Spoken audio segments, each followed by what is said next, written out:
Recent reports from Woj seem to indicate that the New York Knicks will trade for any star who becomes available in the NBA's offseason, and we have to talk about it, especially because he also indicated that the Knicks may not be looking to make a big move for the rest of the season and maybe not do too much at the trade deadline. So what's up, guys? Welcome back to Knicks Digest. It's Chris here, and we are going to jump right into the video as we always do, because Woj just seems to indicate that the Knicks are not looking to make some big trade at the deadline. They've already made their big trade on the year, and that also they are going to look towards basically any star who could request a trade this summer. I'll be honest, I love that. But also something to highlight here is the contract of Evan Fournier. It is essentially an expiring deal because he has a team option for next season that basically any team would decline because he's hardly played over the last year. And that sort of means that he's just going to be salary filler at this point. And it's going to be curious to see if the Knicks make any moves at the deadline, because right now what we're seeing from this Knicks bench is that they do not have a lot of shot creation off their bench especially. And we may see the Knicks try to use Fournier's contract, maybe dangle some second round picks, potentially even one of the protected firsts to add some shot creation to the bench. I proposed the idea of potentially Terry Rozier the other day. Also, there's someone like Jordan Clarkson who you could look at. But really, it seems like what the Knicks want more than anything is to use all of their draft assets to trade for a star player. As we could see here on ABC last night before the Knicks played the Chicago Bulls, Woj said that the Knicks have put themselves in a position to find that guy, no matter who the player is. And what Bob Myers, the former Golden State Warriors general manager, said is if you put in front of a star player the Knicks as an option now, it probably looks better than it ever has. Michael Wilbon contradicted them and said star players don't go to the Knicks in recent years. They go to Southern Florida or Southern California. End of story. And what Stephen A said is when you have an opportunity to get a Donovan Mitchell, give me somebody that I could say, here's the ball, take me there. You couldn't even do that, which just we'll get into a little bit.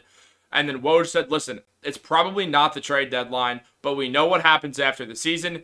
Teams fall short and players become unhappy. There's a new salary cap that you cannot pay everyone with, and guys will emerge as available options. And then it's going to be on the Knicks to make a deal and swing for that kind of star player that they really haven't had since Patrick Ewing. The big thing there is that he jumped right over Carmelo Anthony and went straight towards Ewing.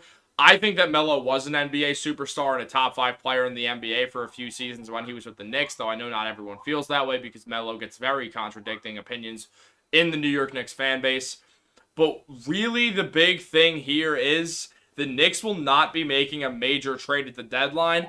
And also, I sort of see where Michael Wilbon is coming from with players sign with Southern California or Florida. But he's really talking about a handful of names because most of the teams that have acquired star players in recent years have been through trades. There has been very little of free agency signings, and what Wilbon's really referring to is, I guess, when Butler went to the Heat and LeBron went to the Lakers, because outside of that, there hasn't really been too many major superstars hitting free agency. The NBA is sort of turning into the NFL with less guaranteed money and a lot more of staying with your team over hitting free agency because you'll make more money with your team, which obviously will benefit small markets more than anyone else to try to maybe add some more parity to the NBA, which does make sense. However, if we're the Knicks and as Knicks fans, we don't always love that just because, we could use the unfair advantage. We haven't won in 50 years anyway. But right now, what we're looking at is the New York Knicks are probably not going to make a major move at the deadline. I am not surprised by this. No team really within 1 month is going to make 2 major trades. That just feels very unlikely for a team like the Knicks. It just doesn't seem like that's what's going to happen, is the Knicks are going to say, okay, we made 1 blockbuster trade, now let's make a second a month later. The Knicks need to see how the team currently looks, how this OG Anunoby team currently looks, and what the strengths and weaknesses are. We've seen the strengths. This is a good starting lineup. Jalen Brunson's tremendous. Julius Randle is great. Both of them look better without RJ being there because RJ is way more of a similar player to them to what they are than OG, who demands the ball a lot less. The defense is better because OG's the best defender on the Knicks now, not counting the injured Mitchell Robinson. And the ball movement looks so much better. This is a more fluid basketball team. This is a team that looks like they could get to the Eastern Conference Finals even without Mitch. Part of that is obviously due to Isaiah Hartenstein being an absolute monster. But it's also sort of interesting when bringing up Hartenstein because now you never know what's going to happen with Mitchell Robinson. There is that potential that the Knicks could trade him, though it seems unlikely. There's been reports between Karl Anthony Towns and Mitch and how the Knicks would probably rather pair them together than trade them, which makes me think that maybe they would be more willing to trade Julius Randle in some sort of a trade. But also that feels unlikely because the way that Randle's been playing, it's very unclear what the Knicks are doing. Leon Rose is very hard to read. He moves in silence. We always know this. All three of the trades that he's made in season have happened a little bit before the deadline like this. And they've all been with zero notice at all. None of us Knicks fans knew that Reddish was about to get traded for Josh Hart. We heard nothing really about that. We heard nothing about Knox getting traded for Reddish. And we certainly did not hear about the OG thing, even though that had been in discussions for a while. And what that shows is a good front office, really. It shows a front office that's not showing their hand whatsoever, that's moving in silence. And that's what happens when you used to be an agent. Leon's been on both sides of this, so he knows exactly what he's doing. He knows the players. He knows how the players are going to feel. He knows who's going to be available. And I think what that means is that when we're looking into the offseason, there's a good chance that the Knicks could trade for someone who we are not expecting. And I don't know who that is, but that essentially means that it might not be Donovan Mitchell. It might not be Karl Anthony Towns. It might not be someone like that. It might not be DeJounte Murray. Who knows?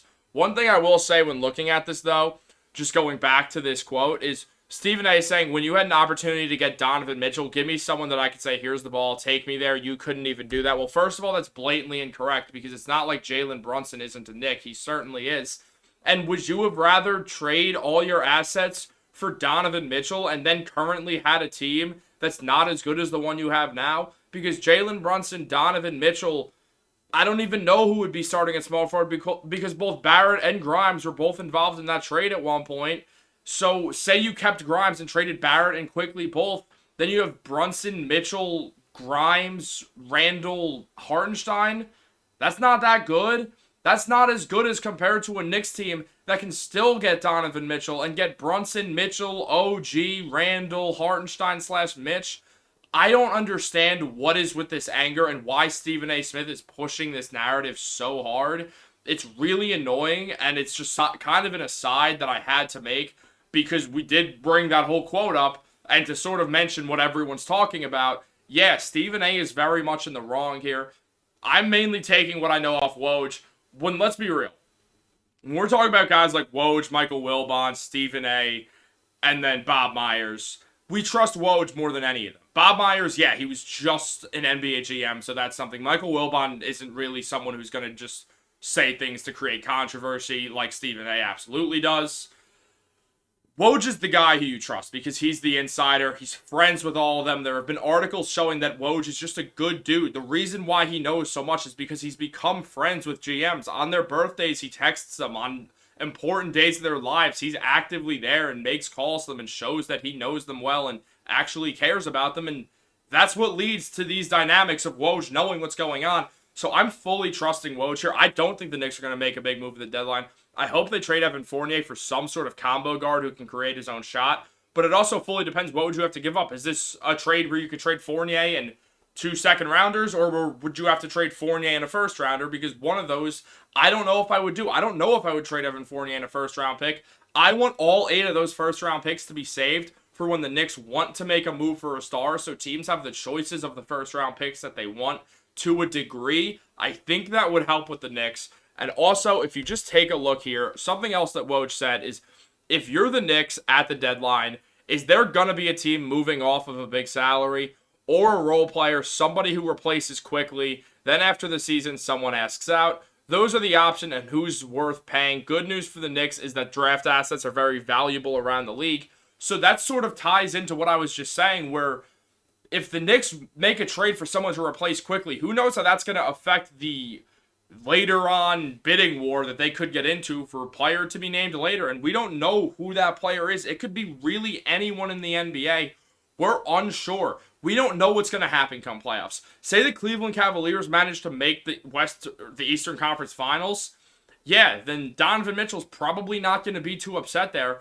And I'm only using them as an example. We don't know what teams are going to lose out early and maybe consider leaving. For instance, and I'm just pulling a name out of a hat because we talked about him briefly, Dariel and I once, which is Brandon Ingram. Maybe the Pelicans lose in the first round. Maybe they get the 8th seed and get smoked, and Ingram's like, I'm done. I'm done. Trade me.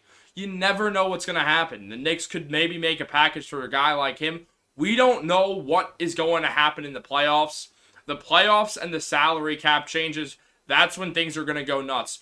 No one expected Paul George to get traded to the Clippers, but the Thunder lost in the first round against Portland and gave up because they realized, all right, not happening. It's not going to work. Let's just rebuild. Screw it. And they did that. So it's totally dependent on who's going to lose early in the playoffs, who's going to get upset with the team, who is going to get fed up, and who is going to want out. I think that is the biggest thing here that we look for. And if you look at the Knicks, these are their draft assets. Also, they have all their first-round picks after here. I just couldn't fit it all into the screenshot. But if you look here, they obviously have the Mavericks top 10 pick, which will go to 2025 or something like that next year. I'm not exactly sure. Either way, it's going to convey. The Mavs are doing well this year. The Wizards top 12 pick, which won't convey, and that one defers. The Pistons one defers. They have those seconds from the Jazz Cavaliers with the most favorable because the Ed Davis trade, so shouts to Ed Davis. The Heat's top 55 protected pick for the Austin Rivers trade. The Bucks first rounder for the Kemba Walker trade that they got from the Pistons. And then they have their 2025 pick and then all their own draft picks after that with some more seconds to go. The Knicks have assets to make a move, and they better make some sort of move come the offseason. But it depends what they need, and I don't think what the Knicks are going to fully know what they need until after this season. Yeah, right now, in the short term, what the Knicks need is shot creation off the bench. Is that a necessity right now? For the long term, we don't know because we don't know what the Knicks are going to look like in 6 months from now. Because 6 months from now, it'll be July 4th. That'll be 4 days into free agency. On July 4th of 2016, Kevin Durant signed with the Golden State Warriors, showing that by then, what I'm saying is a lot of major decisions will have been made by July 4th of 2024, and we don't really know who is going to be asking out, who is going to want to be moved, but by the end of June, we might know that. So in 6 months from now, the Knicks could look drastically different. They could have a much bigger star on their team than they do right now, another star, whoever that is, and we don't know who's outgoing in the trade. I'll just name 2 people who are certainly not outgoing in the trade, who we could say for sure. That is Jalen Brunson and OG Anunoby. I'm no longer considering Julius Randle untouchable in my mind. I didn't think the Knicks were going to trade him. Now I feel a little bit differently about that. Do I think they're going to? No, by no means I think the Knicks are going to trade Randle, but I do think it is something that's becoming more of an option that they're considering. But who knows? I'm not in Leon Rose's head. The man moves in silence like lasagna, and that's all I can say about it. Have a great day, guys. Like and subscribe. Go Knicks.